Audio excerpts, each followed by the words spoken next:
Hi friends, welcome back to our channel Sandeep English World.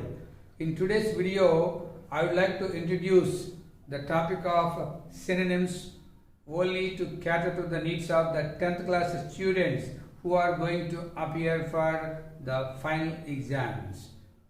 10వ తరగతి పరీక్షలకు prepare అవుతున్నటువంటి విద్యార్థుల కోసం ఇంగ్లీష్లో కొన్ని ఇంపార్టెంట్ సినోనిమ్స్ అంటే సిమిలర్ వర్డ్స్, పర్యాయ పదాలు, సమాన పదాలు, వాటిని కొన్ని ఇంపార్టెంట్ వాటిని 10th క్లాస్ విద్యార్థుల కోసం మీ ముందుకు తీసుకొస్తున్నాను. Look at some important synonyms that are likely to be asked in the final exams.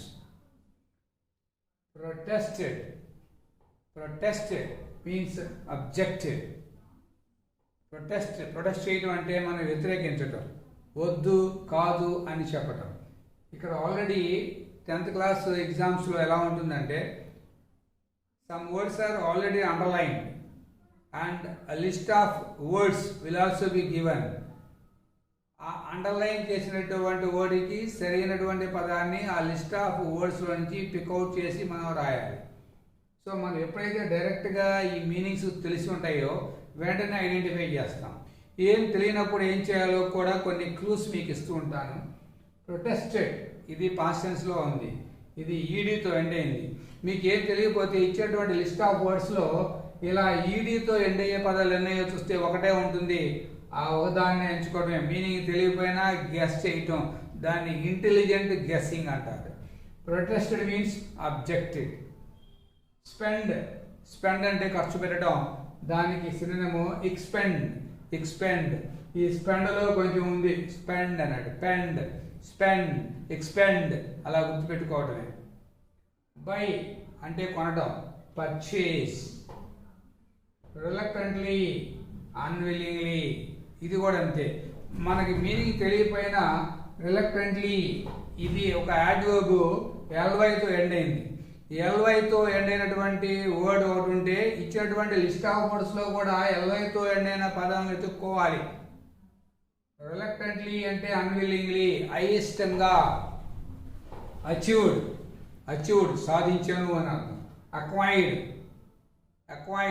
Achieved, got, secured, procured, obtained, పొందడం అని అర్థం. హార్డ్, డిఫికల్ట్, కష్టమైన, క్లిష్టమైన. ఇండిపెండెన్స్, ఫ్రీడమ్, లిబర్టీ, స్వాతంత్ర్యము. మొబిలిటీ అంటే మూవ్మెంట్. మొబిలిటీ అంటే ఈజీగా మూవ్ అవడం, కదలిక అని అర్థం. ఇక్కడ మూవ్మెంట్ అంటే ఉద్యమం అని కాదు, ఇక్కడ మొబిలిటీ అంటే మూవ్మెంట్, ఈజీలీ మూవబుల్ అని. అలౌ, పర్మిట్, అనుమతించు. డిస్వేడ్ అంటే నిరాకరించడం లేదా ఆపివేయటం. Prevent, stop, preclude, seclude. Chest అంటే ఇక్కడ అక్కడ ఉన్నటువంటి 10th క్లాస్లో ఉన్నటువంటి ఒక లెసన్లో ఉన్న కాంటెక్స్ట్ ప్రకారం చెస్ట్ అంటే ట్రంక్. చెస్ట్ అంటే మనం ఈ చెస్ట్ కాదు, అక్కడ కాంటెక్స్ట్లో చెస్ట్ అంటే బాక్స్, ట్రంక్, పెట్టె. మ్యారేజ్ వివాహము, వెడ్డింగ్, ఒక్కొక్కప్పుడు మ్యాట్రిమోనీ అని కూడా అంటారు. సొసైటీ మీన్స్ కమ్యూనిటీ, సమాజము, వర్గము. ఇనిషియలీ అంటే అట్ ద బిగినింగ్, ఫస్ట్, మొదటగా అన్నారు.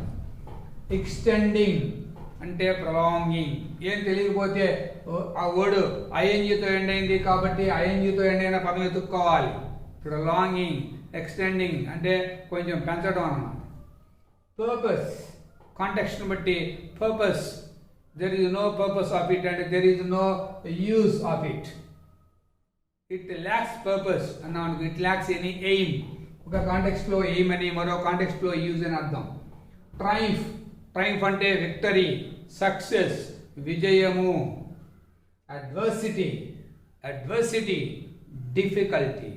అడ్వర్సిటీ అంటే డిఫికల్టీ, కష్టమైనటువంటిది, కష్టము, కష్టకాలము అని. విగరస్, ఎనర్జెటిక్, బాగా శక్తివంతమైన. ప్లంప్ ఫ్యాట్ బాగా లావ్ అయినటువంటి.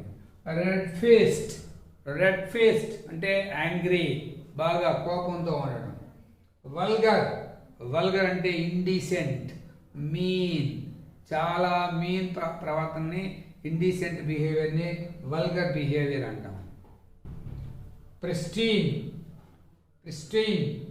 క్లీన్ స్పష్టమైన బాగా స్పష్టంగా ఉండడం. ఇండిజినస్ మీన్స్ నేటివ్ స్వదేశీ అని. ఎస్టాబ్లిష్ అంటే సెటప్ ఏర్పాటు చేయుట. ఎక్సోటిక్ అంటే ఫారిన్ అంటే ఇక్కడ సెన్స్ వెరైటీ అనమాట, పలు రకాలైనటువంటి స్ట్రేంజ్ ఫారిన్ ఆ సెన్స్ అనమాట. ఎక్సోటిక్ స్పీషీస్ అంటుంటారు. Broke out means started. World War II broke out means started. Sudden means unexpected. Sudden అంటే అనుకోకుండా అకస్మాత్తుగా. ఫెచ్ మీన్స్ గెట్ పొందుట. Princely some of one Yana అనే ఒక కాంటెక్స్ట్ ఉంది. ప్రిన్స్లీ అంటే లార్జ్, చాలా లార్జ్ సమ్ని ప్రిన్స్లీ సమ్ అంటుంటారు. ఇంకా కొన్ని వర్డ్స్ చూద్దాం. Inherited means innate, inborn, hereditary అంతర్గతంగా ఉండే లేదా వంశపారంపర్యంగా వచ్చేటువంటి వాటిని ఇన్హెరిటెడ్ క్యారెక్టరిస్టిక్స్. ఈ మీనింగ్స్ మ్యాక్సిమం మనం గుర్తుపెట్టుకోవాలంటే ఆ కాంటెక్చువల్ బేస్డ్ ఎక్స్ప్రెషన్స్ని గుర్తుపెట్టుకోవాలి. ఆ సందర్భంలో ఏ పదంతో ఫాలో అవుతుంది అన్నదాన్ని గుర్తుపెట్టుకుంటే hundreds and thousands of synonyms can be beautifully memorized by us lifelong. Specific ఖచ్చితమైన, డెఫినెట్. ఫెయిత్ విశ్వాసము అని అర్థం. ఫెయిత్ అంటే ట్రస్ట్. ఆర్థడాక్స్ కన్వెన్షనల్, ట్రెడిషనల్ సాంప్రదాయబద్ధమైన. గవర్నెన్స్ అడ్మినిస్ట్రేషన్ పరిపాలనని గవర్నెన్స్ అంటారు. గుడ్ అడ్మినిస్ట్రేషన్ అలాంటి కాంటెక్స్ట్లో ఉపయోగిస్తాం. సివిక్ అంటే పబ్లిక్, సివిక్ సెన్సు అంటాం. Public sense. రెస్పాన్సిబిలిటీ, అకౌంటబిలిటీ ఇలాంటి పదాలు ఇచ్చినప్పుడు చివర టీవైతో ఎండ్ అయింది పదం. అలా టీవైతో ఎండ్ అయ్యే పదం ఏదైనా ఉందో చూసుకోవాలి మీనింగ్ తెలియనప్పుడు. రెస్పాన్సిబిలిటీ, అకౌంటబిలిటీ మన బాధ్యత వహించి ఉండడం అన్నమాట. రీహాబిలిటేట్ పునర్నిర్మించుకోవడం. సోర్స్, ఆరిజిన్ ప్రధానమైనటువంటి ఆధారము లేదా పుట్టుక. షార్టేజ్ అంటే డర్త్ అంటే స్కేర్సిటీ అంటే కొరత అన్నమాట. చేంజ్, డీవియేషన్ కొద్దిపాటి మార్పు. ప్యాటర్న్స్ అంటే డిజైన్స్ కొన్ని పద్ధతులు. రెయిన్ఫాల్ ప్యాటర్న్స్, రెయిన్ఫాల్ డిజైన్స్ అన్నట్టు. గిల్ట్ ఇక్కడ కాంటెక్స్ట్లో గిల్ట్ అంటే యారగెన్స్ అంటే కొద్దిపాటి గర్వం అన్నమాట. ప్రైడ్ అంటే honour. It's my pride and privilege, it's my honour అన్న సెన్స్లో అన్నట్టు. Belittled means put down or to lessen the value of somebody. ఒక వ్యక్తి యొక్క వాల్యూని తగ్గించి చేయడాన్ని బెలిటిల్ అంటారు, పుట్ డౌన్. కన్విన్స్ అంటే నచ్చ చెప్పటం. పర్స్వేడ్. కంటెంట్మెంట్ అంటే సాటిస్ఫాక్షన్. సర్టన్ ఖచ్చితమైన, certain values, some values. Engage means participate. They engage in a dialogue, they participate in a dialogue. Negotiations means discussions. ఇలా ఈ నౌన్ ప్లూరల్గా ఎండ్ అయింది. మనకి ఏమి తెలియకపోతే మీనింగు ఇలా ప్లూరల్గా ఎండ్ అయ్యేటువంటి వర్డ్ ఏదైనా ఉందా సెలెక్ట్ చేసుకోవాలి. సంప్రదింపులు అనే. Negotiations, discussions. రిసీడింగ్ అంటే going back. Diminishing. Summoned means called. Inequality అసమానత. ఇన్ఈక్వాలిటీ ఈక్వాలిటీ అంటే సమానత్వం, ఇన్ఈక్వాలిటీ అంటే అసమానత్వం, దట్ ఈజ్ డిస్పారిటీ, అసమానత.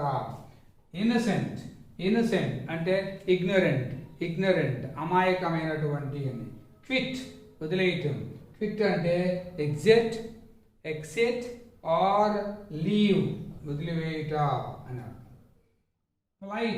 ఫ్లైట్ అంటే ట్రబుల్. గ్యాదరింగ్ ఆడియన్స్ ప్రేక్షకులు అని. షార్ప్ ఇక్కడ కాంటెక్స్ట్లో is very sharp, is very intelligent. perhaps means maybe means somewhat doubtful, uncertain. tour అంటే ట్రావెల్. ఇలా చాలా వర్డ్స్, ఒక వొకాబులరీకి ఒక ఎండింగ్ అంటూ లేదు. మ్యాక్సిమం వర్డ్స్కి మీనింగ్స్ తెలుసుకుంటే మనం వొకాబులరీలో రిచ్ అంటాం. డబ్బు సంపాదిస్తే ఫినాన్షియల్గా రిచ్, జ్ఞానం సంపాదిస్తే స్పిరిచువల్గా రిచ్. ఇక్కడ వొకాబులరీ సంపాదిస్తే ఇంగ్లీష్ వొకాబులరీలో రిచ్ అనిపించుకోవచ్చు. ఇలా వొకాబులరీ అక్వైరింగ్ అనేది ఒక రోజులో, ఒక నెలలో, ఒక సంవత్సరంలో అయ్యే ప్రాసెస్ కాదు. It's a continuous process, life long process. నేను నా లైఫ్ ఎండ్ అయ్యేంత వరకు ఎన్నో కొత్త పదాలు నేర్పుతానే ఉంటా. ఇది ఒక కంటిన్యూస్ ప్రాసెస్ అన్నమాట.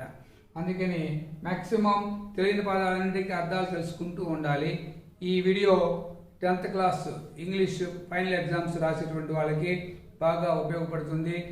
అంతేకాకుండా జనరల్గా వొకాబులరీ ఇంప్రూవ్ చేసుకునేటువంటి వాళ్ళకి కూడా బాగా ఉపయోగపడుతుంది. If you are satisfied with this video, you can like it, share it and comment on it. If you are new to our channel, please subscribe to our channel once. Happy learning.